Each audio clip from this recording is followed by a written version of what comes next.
Sakic, a lot of great players and also great guys off the ice that I played with there for 4 years. So it was a great experience. You bring a low-key personality. You're a rookie in this league. You're naturally shy, and you've got a fiery personality of a head coach named Pierre Pagé. He drove you hard, didn't he? Yeah, he did. He drove everybody hard. He had high expectations on all the players, and we didn't have a great team. I remember, especially my first 2 years. Joe Sakic were very frustrated, and in the third year we really turned around and we had a good year. We finished third, I think, in the Eastern Conference and really had a good start. We ended up losing to Montreal in the first round, and Montreal went on to win the Cup. But great memories from the years in Quebec City. You went 100 points, maybe 114 points. Yeah. So who are your line mates? What made all that possible that year? I played with Valerie Kaminsky and I think Owen Nolan most of the time. We had a great line, and all of us were young, obviously, at that time. I remember one game we were in Hartford, and we beat him actually 11-4, and I think our line had, I don't know, I had 7 points, and Owen had 6, and Kaminsky had 5 or something like that. It was easy to play with guys like that.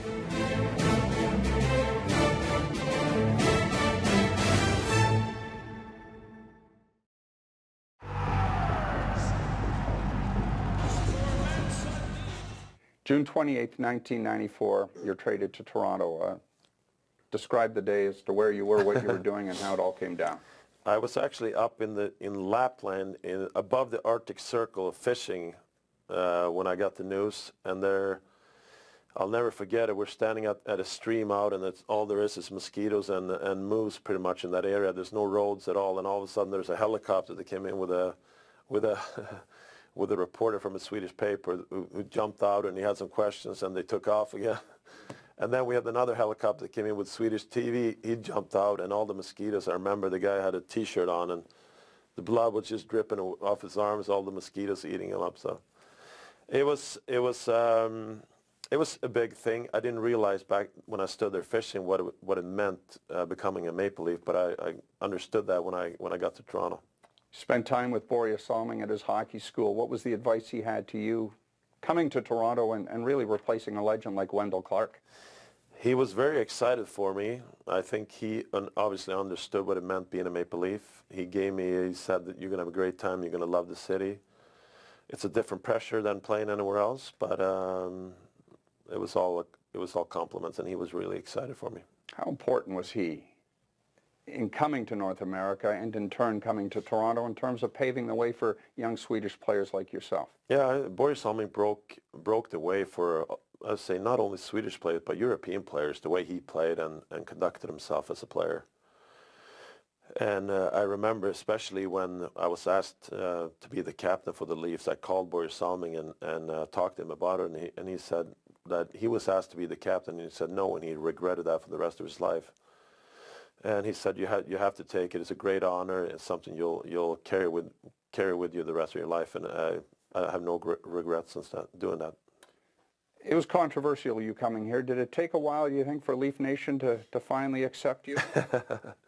It was different, and I have to admit the first few years, there's no doubt you have to earn your stripes. And in a market like Toronto, it may be more than some other places. And being a European, Swedish, and also, like you said, replacing a man like Wendell Clark didn't make it easier, but no regrets there either. And I think it fits my personality too, that I want to show that I can fight my way to and earn the people's respect, and I think it was good for me. September 30th, 97, you're named the captain of this franchise, the 16th captain. Looking back, could you appreciate the significance now, what you might have appreciated back then? Two different feelings, do you think, looking back on it? Absolutely. There's no doubt that you're young and hungry, but inexperienced where you're at that age that I was back then. But what a great honor and I look back now, and I look at my career, I wouldn't trade it away for anything. I wouldn't trade my time with the Toronto Maple Leafs for a Stanley Cup or anything else, and not being the captain either. It's been a great experience for me. I think I am a type of person and a leader that enjoys to get the responsibility of being a captain. I think it helped me as a player. I think it made me a better player and a better teammate. And it has brought me nothing but great things. The leadership qualities that you bring, the class, was this inherent right from day one growing up in Sweden, or was this something you developed as you progressed as a hockey player, as a man? I think I've actually enjoyed it, and I think, and probably I wasn't thinking about it back then, but I think it's something I've had a quality since I was a kid, actually, and that I enjoyed being in groups and having a leader role, and I've had that with me since I was a kid, actually. What was it like in the early part of the decades leading that veteran hockey club that had so many unique personalities, from Ty to Eddie, Gary, Joe, Darcy? I can go on and on. That was quite a room. Yeah, that was quite a room. Yeah. That was quite a lot of different personalities. In a way, I think it's easier with a veteran group. There's no doubt about that. You have guys like Joe Nundak and Gary Roberts, and like you said, a lot of experience, guys that have won championships. They know what it takes. I think it's more of a challenge to be a leader in a group with younger players, talented players that you know you want them to grow and you want them to develop and get better. It's more of a challenge, I think. So I think it's been great, and I enjoyed both of them.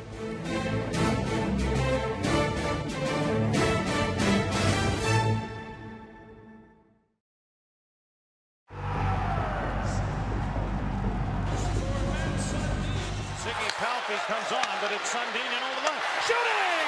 Stop, rebound, scores! Holy mackerel! Matt Sundin ties an NHL record, his 11th overtime winner.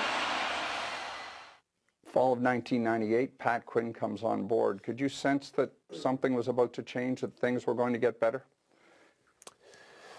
Yeah, I think when Curtis Joseph came on board, as you said, Pat Quinn, I think there were some other players that were signed. I think Ken Dryden and Anders Hedberg and Mike Smith and these guys did a great job building the team, actually. And if you look at the way the teams are built today, they were really ahead of the time. They were looking at guys that were able to skate. They wanted guys that can pass the puck and actually contribute, score goals, not only in your first line, but right through your whole lineup. And great goaltending, and they made a big effort to sign Curtis Joseph, who was one of the best goalies in the league at the time. So that was a big change, and all of a sudden you were winning games, and you were winning the close games, and you were winning games where you're not really playing at your best, which is a great sign of a good team. You were fun to watch as a club as well, and I remember going into Dallas in '98 and you guys beating them down there and Steve Sullivan scoring a hat trick. That was up-tempo hockey, and you could play up-tempo hockey when you knew you had Cujo back there, pin the ears back and flood the zone. Absolutely, and you said, and one of those names that I think when you have a great team, Steve Sullivan played on our third line. I mean, he was rightfully so complaining about not. He was good enough. Like you said, he had hat tricks. I don't know how many times that season, and he couldn't get above 14, 13 minutes a game. But that's the type of team. And you look at Detroit, that's the kind of teams they've had for so many years, and that's the reason why they're top 3 in the league almost. And right now, again, they're right at the top of the standings. And I like the way Brian Burke and the Leafs are formed right now with a young group of players. Everybody are skating. They're all capable of scoring goals. I really like the way it looks. It's about relationships with head coaches, and I know Steve in Ottawa on a game where I think he had a whole busload of people from Timmins down to see him play was a healthy scratch. He went into Pat and raised hell. He was placed on waivers. After that? Yeah, after that. What was your relationship like with Pat? How important was that? It was good. I always had respect for Pat Quinn as a coach, and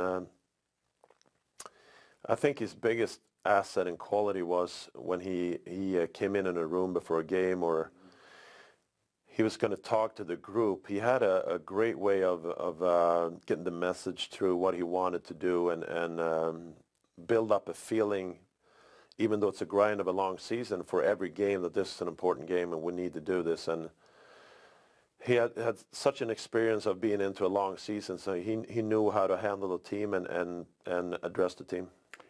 He knew how to address the officiating staff as well, chewing hard on that gum. Were there nights that you guys had to bite your tongue and just sort of look straight ahead? Because I hear he was awfully funny. Yeah, it was great. And I remember I remember we got these sheets at the middle of the season about things we thought were good with the team and bad, and one question was, you know, the coaches. Was there anything that you'd like to change with the way the coaches are? And everybody was writing down that there should be less complaining on the referees. We think it's hurting the team, and that was like 6 years in a row we had the same. Right. And it was funny when Pat brought that up after gathering all the information, and he was laughing and he promised he was going to change. And the next game, first shift, the puck drops, it's an offside, and he's yelling at the referee, and everybody's laughing on the bench.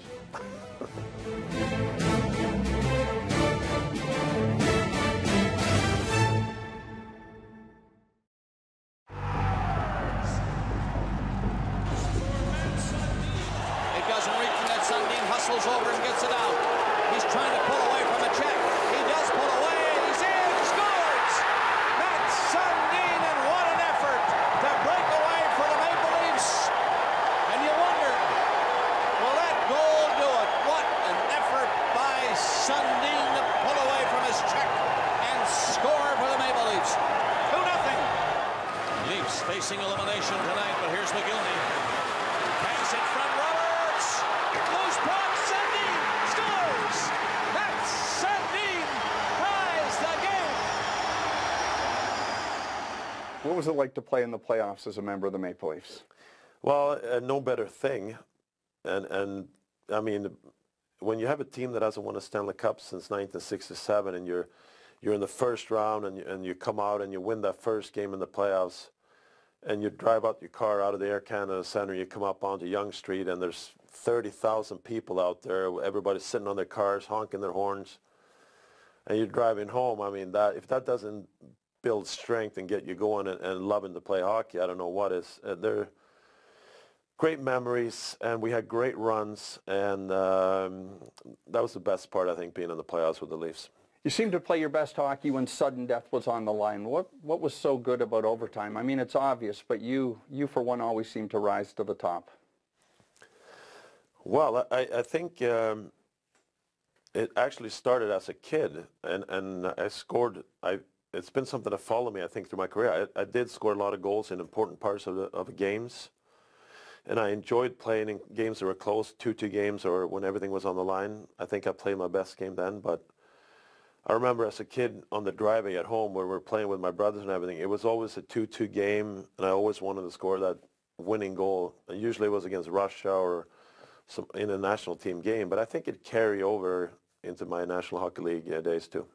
You had to appreciate Steve Thomas then and what he brought to the game, especially in those moments.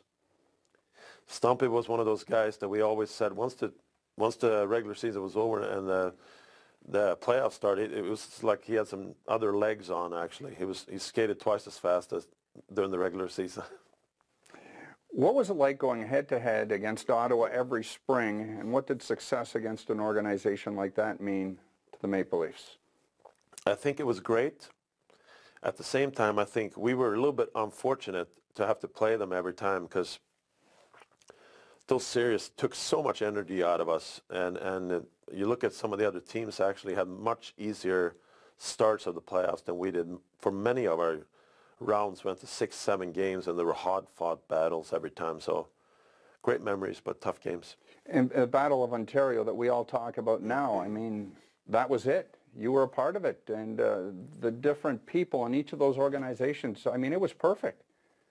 It was perfect games. You were almost hoping that we were going to be in a conference finals, though, instead of the first round. It was the toughest playoffs hockey, and unfortunately, as I said, it was the first round, so it actually, I know we had 4 or 5 guys who were hurt right away, right off the hop after the first round. The battles were so hard. What was it about the organization, Toronto specifically, that you couldn't compete with them during the regular season, but come a series, you guys knew how to win? What was the difference? I think it was experience, and I think we had a type of team that were built a little more for the playoffs. We had a lot of hard-nosed guys that didn't want to lose, and I think when you lose against a team as bad as we did during the regular season too, you build up a frustration and a will to beat them. And I remember beating them once on the road in overtime in the first game, and after that we built momentum and didn't want to lose to them again. 2001. I think you lost Yeah. every game in the regular season to them that year, and you go in and sweep them. Let's talk.